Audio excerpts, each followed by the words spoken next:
ツゴツとした暗い洞窟。よく見るとあちこち掘ったような跡。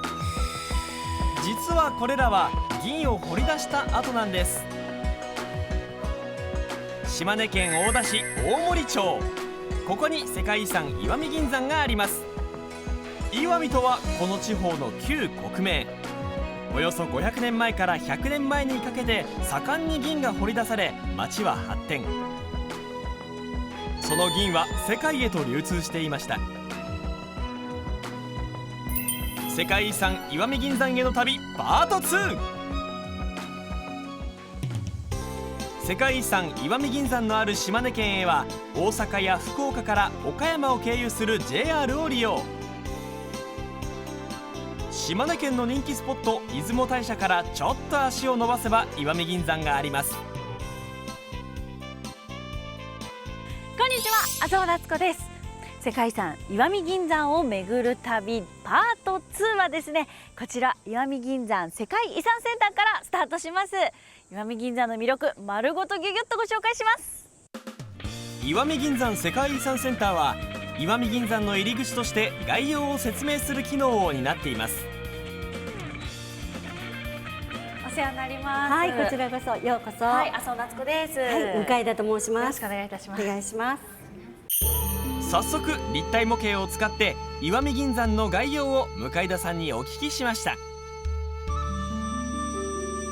石見銀山の発見いつですかっていう話になるんですが、戦国時代です。16世紀の初め頃に発見開発されて発展していきます。はい、じゃあどうしてこれが世界遺産石見銀山と呼ばれるかっていうのは、はい、銀山で銀を掘ります、精錬をします、はい、そして銀を運びます、はい、そして港から銀を積み出します、はい、これはね、鉱山の遺跡であるとともに、はい、山の中で生産製造を行い、銀を運んだという流通までを示す産業遺産なんです。全体がそうです。一大産業遺産、世界遺産ということなんですね。はい、センターには実際に銀を掘り出した坑道の一部を再現した展示室もあります。人々がのみを使って掘っていた様子を伺うことができます。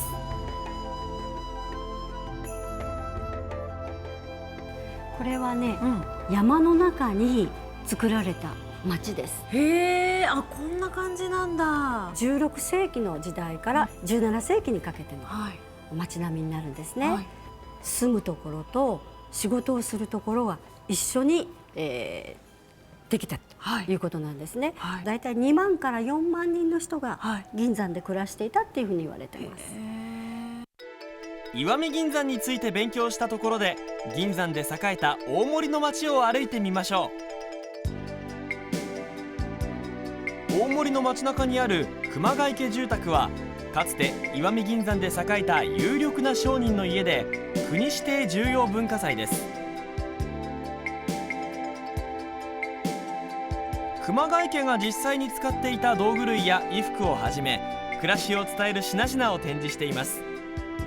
インスタ映えするスポットとして外国人旅行客の人気を集めています。大森の街はすごくおしゃれなところが多いですね。雑貨屋さんとかカフェとかギャラリーとかがありました。さあ、ちょっとね、お腹が空いたのでここでランチタイムにしましょう。素敵なお店ですね。ここに決めました。行ってきます。訪ねたのは群言堂石見銀山本店です。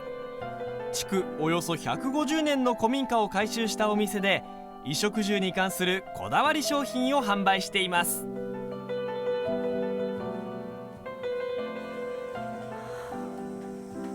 いい素敵なお庭ですね。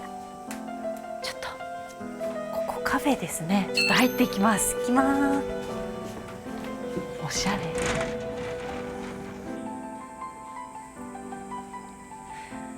ゆったりとした時間が流れてます。もう一番素敵だなと思ったのが、このガラス張りなんですよね。天井もこっちも、まあこっちはガラスですけど、そこから木漏れ日がこうね、降り注いでっていうんですか、木漏れ日があって、なんかとってもね、こうのびのびした気持ちになります。さあ、私の目の前にあるのが一番人気のランチメニューの里山おむすび地元の食材を使い旬を味わう里山おむすび。3つの味のおむすびをメインに季節の漬物やたっぷり具の入った味噌汁を楽しめます。それでは里山おむすびいただきたいと思います。ちょっとせっかく海苔があるんでね、海苔を巻いていただきたいと思います。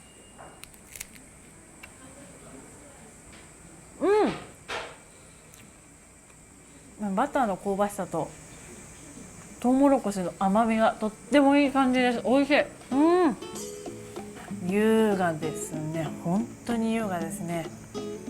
こういうお家に暮らしたい。降り注ぐ日の光に鮮やかに映える緑。開放感あふれるスペースでランチやティータイムをお楽しみください。続いて訪ねたのは羅漢寺。銀山で亡くなった人々の霊と先祖の霊を供養するために建てられました。その羅漢寺の向かい側に掘られた洞窟には完成までに20年もの歳月がかかったという501体の羅漢像が安置されています。羅漢像はすべて色鮮やかに塗りが施されており、泣いているもの、笑っているもの、天空を仰いでいるものなどさまざまな表情を浮かべています。こちらもインスタ映えすると外国人旅行客に人気のスポットです。石見銀山の街並み散策を楽しんだなっちゃんは再び石見銀山世界遺産センターにやってきました。何やら夢中になって作業をするなっちゃん。何か掘ってますね。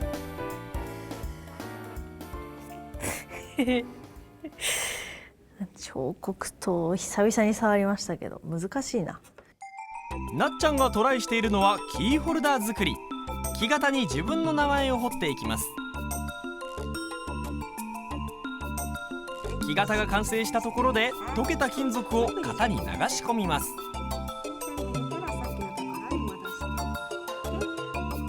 ということで、あとは完成を待つばかりです。待ちます。これは昔の日本の銀貨を作る工程を真似したキーホルダー作り。冷えて固まると銀貨の形をしたキーホルダーが完成します。じゃあ、これでもう冷めて出来上がったということで外してください。はい、もうカンってはいポンって。あ、できた。すいません、すんごい早かった。無事できました。ちょっと疾走感がある夏子のこれはちょっと視聴者の皆さんにプレゼントしようかと思ったんですけど、ちょっと私のおじいちゃんがこういうの大好きなんで、ちょっとおじいちゃんにプレゼントしようかなと思います。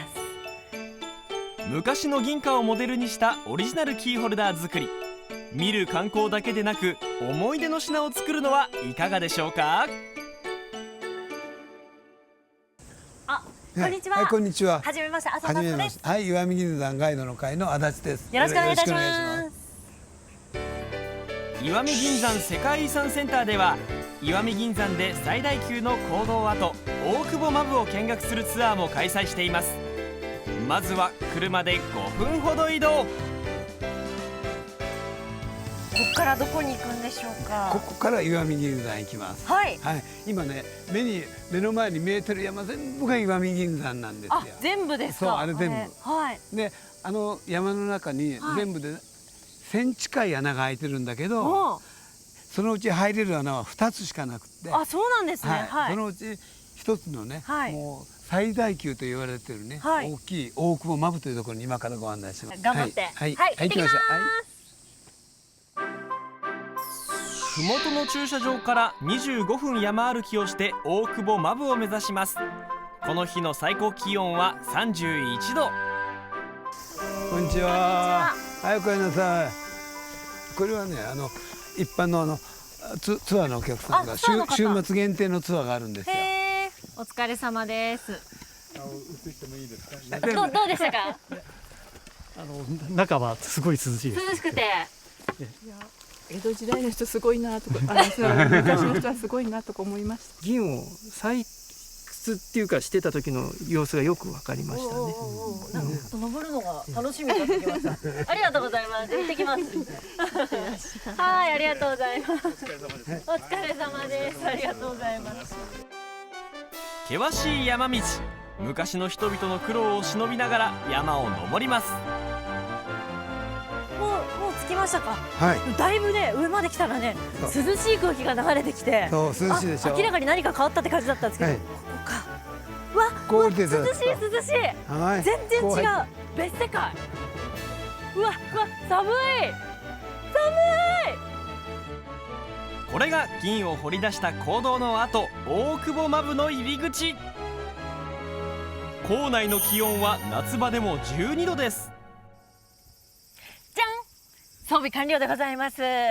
しっかりとね、安全のためにヘルメットをつけて、そしてね長靴を履いて、はい。冒険してきまーす。はい。じゃあご案内します。はいはい。寒いですよ。ひんやりする。なんかポタポタいってますね。はい水が。そう水がね、銀山穴掘ればたくさん水が出るので。はい。はい。わ、もう下すごいですね。はい。水浸しです。うわはい。じゃあね、ここで止まっていただきますー。ので。はい、なんでしょうか。はい。はい。じゃあ左を見ていただきます。はい。はい。この左が江戸時代の人が金槌とのみで掘った跡です。はあ、すごい。はい。いや大変。ずっとだから中腰の作業ですね。そう、高さ1メートル20センチ、横幅60センチの穴で掘りなさい。はい。で、24時間で30センチぐらい。ほんとちょっとしか進まないんですね。そう、5人がかりでね。うわー、大変だ。日本の近代化後、手掘りから機械化され、より大きく早く銀を求めて掘り進みました。見えました。これだ。そう、これが銀の鉱脈ですよ。鉱脈発見。そうです。鉱脈といっても銀色に光るんでしょ。そうですね。全然わかなぜんないですね。かというと、この中の石をはい1キログラム掘って1グラムです。だから銀色に光らないわけです。1キロ掘って1グラムってことは1000分の1ってことですね。そうです。あらまあ。銀山探検もいよいよクライマックスです。でこれが一番大きい鉱脈です。こんななんか山の中に入ってきてね、こんなに大きい穴がそうですあるってちょっと思わなかったんでびっくりしました。吹き抜けのショッピングモールでそうですね、3階分ぐらいまである感じのイメージ。今僕がライト当てたところにね、黒と白とまだらに見えませんか。はい、見えます。見えますね。だって黒い中に銀があるわけですよ。はい。今まではこの裂け目にしかなかったけど、いっぱい銀が見えるってことになったわけです。たくさん銀が取れたので、幸福の福、はい、で石と書いて福石場というんですよ。噛み砕いて言うと、ここは今まで見てきた中で一番銀が取れたところっていうね。そう、はい、めちゃめちゃ取れたところ。めちゃめちゃ取れたところ。すごいです。大久保マブでは全長900メートルのうち安全対策を施した150メートルを見学することができます。